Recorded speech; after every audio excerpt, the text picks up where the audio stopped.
સરસ મજાના બધાએ બનાવી દીધા છો.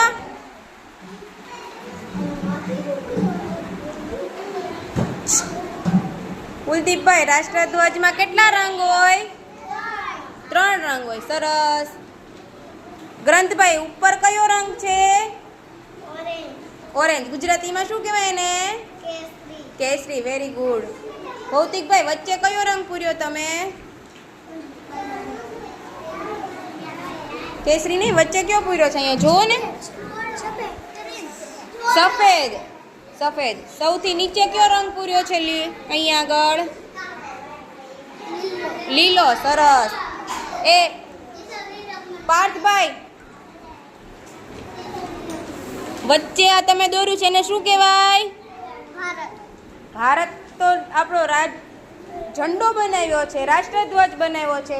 રુદ્ર, વચ્ચે શું દોર્યું છે? શું બોલ? મોટેથી બોલો. અશોક ચક્ર. Very good. અશોક ચક્ર કેવા કલરનું છે ભાઈ? કેવા કલરનું છે? ભૂરા કલરનું. અંદર કેટલા આરા છે? કેટલા આરા છે? વાહ ભાઈ વાહ, બધાને રાષ્ટ્રધ્વજ વિશે ખબર પડી ગઈ. ચાલો આમ બતાવો. સરસ મજાનો મસ્ત બનાવ્યો ભાઈ રાષ્ટ્રધ્વજ બધાએ. Very good.